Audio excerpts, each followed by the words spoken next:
Welcome to the deep dive. Ever thought about what else that rice in your kitchen could do besides dinner, I mean? It's funny you mention it. Yeah. Well, today we're actually diving into rice and skin, looking at the potential benefits. Right. There's quite a bit of buzz and some traditional use, too. Exactly. So our mission really is to see, are there practical ways to maybe use rice in your skincare routine? It's fascinating stuff how a common grain could potentially offer so much for the skin. Okay, so let's jump in. One of the big things mentioned is antioxidants. We hear that word a lot. We do. Right. And basically, they protect your skin cells from damage, like damage from free radicals. Free radicals, like little stressors causing premature aging. Precisely. Think pollution, UV rays, that kind of thing. Rice, especially the bran, has things like ferulic acid. Oh, yeah, I've heard of that one. Don't care. A pretty potent antioxidant. Mm-hmm. Helps defend against those environmental things. And it's not just protection, is it? There's talk about brightening. Yes, skin brightening. That often comes down to phytic acid, which is found in rice. Phytic acid. How does that work then? Is it like fading dark spots? It can potentially help with that, yeah. It encourages a sort of mild exfoliation, helping to even out skin tone. Okay, interesting. So revealing fresher skin underneath. Kind of like that, yes. What about calming things down? Like for irritated skin? Or maybe sunburn? Ah, the soothing aspect. That's a big one in traditional use. Rice contains compounds like allantoin. Allantoin. I know that name. It's in some creams, right? It is, known for being soothing, anti-inflammatory. So that could explain why rice water feels calming on irritated skin. Makes sense. And then there's moisture. Always a battle, keeping skin hydrated. True. The sources suggest rice starch can act as a natural moisturizer. How? Does it just sit on the skin? It sort of helps attract and hold water on the skin's surface, creates a kind of gentle barrier, helping skin feel soft. Nice, a gentle way to hydrate. Okay, anti-aging, always a popular topic. Rice might help there too. There's some suggestion, yes. It might help boost collagen production. Collagen, that's the key to firm skin, right? Keeps it bouncy. That's the one. Some studies are looking at peptides in rice that could potentially stimulate collagen, so maybe fewer fine lines over time. Wow, okay. And I also saw mentions of pore tightening. Yeah. And maybe even helping with acne. That's quite a list. It is quite a range. Some rice extracts might have mild astringent properties, which could explain the pore effect. And the acne part, maybe the anti-inflammatory thing we talked about. Exactly. Reducing inflammation is often key in managing acne. Okay, so if you want to try this, how do you actually use rice? Rice water seems like the most common one. Rice water. Just the cloudy water left after rinsing or soaking rice. And you use it like a toner, just splash it on or use a cotton pad. Yeah, basically. It's got some vitamins, minerals.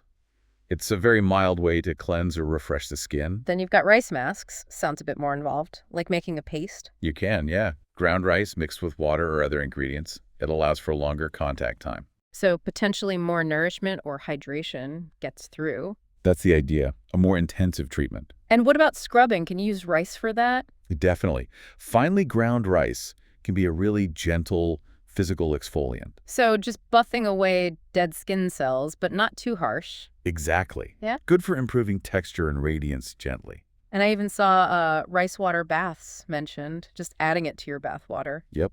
For an all-over soothing and hydrating effect. Sort of a whole-body treatment. Okay, lots of ways to try it, but important point, coming precautions. Absolutely crucial. First step, always patch test. Always. Just try a tiny bit on your inner arm or somewhere hidden first. Wait 24 hours. See if there's any redness, itching, any reaction at all. Even natural things can cause allergies. Good reminder. And also, moderation, right? Don't go overboard. Use it sensibly. More isn't necessarily better. See how your skin reacts. And if you do have sensitive skin, or maybe conditions like eczema or rosacea, definitely best to check with your doctor or a dermatologist first. Get professional advice before trying something new. Sound advice. Okay, so wrapping up. It seems rice, this, everyday grain, has quite a surprising list of potential skin perks. It really does.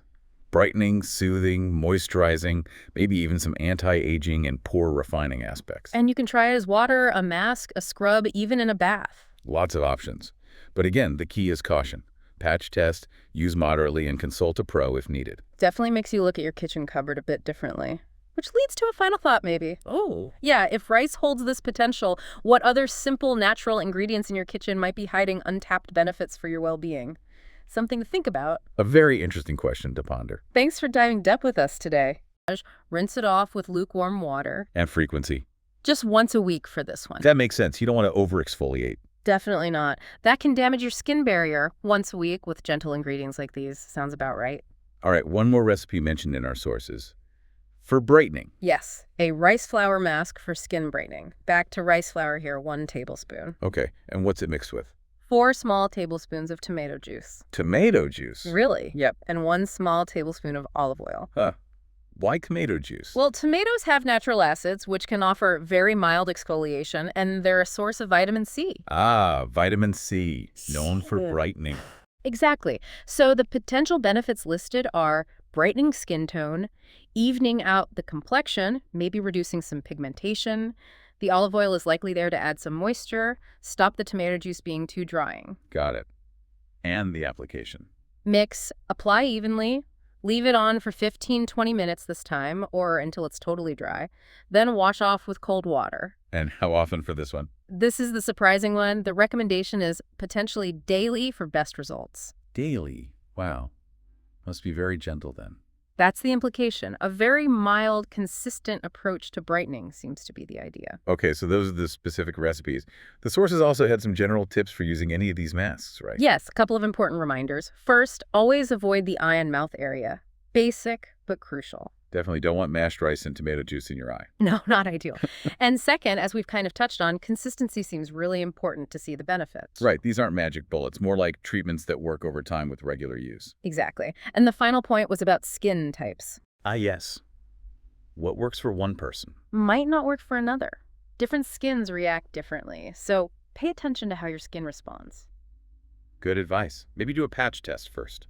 Always a sensible idea when trying something new, absolutely. Adjust frequency or even ingredients based on what your skin tells you. Okay, so let's quickly recap. We've seen that rice seems to have this wide range of potential skin benefits. Yeah, from moisturizing and helping with acne to anti-aging, exfoliation, brightening. It's quite diverse. And these DIY recipes offer some pretty straightforward ways to try it out, targeting different concerns with easy-to-find ingredients. The simplicity is definitely appealing. A natural approach, potentially effective, doesn't require expensive products. It's really interesting stuff. Which brings us to our final thought for you, the listener. Considering everything we've discussed about rice, what other natural things, maybe sitting in your kitchen right now, could hold similar potent skincare benefits that we just haven't fully explored yet? Yeah. And are there traditional beauty secrets, maybe from different cultures, that could give us more clues about tapping into nature for our skin health and well-being? Definitely something to ponder. Food for thought until our next deep dive.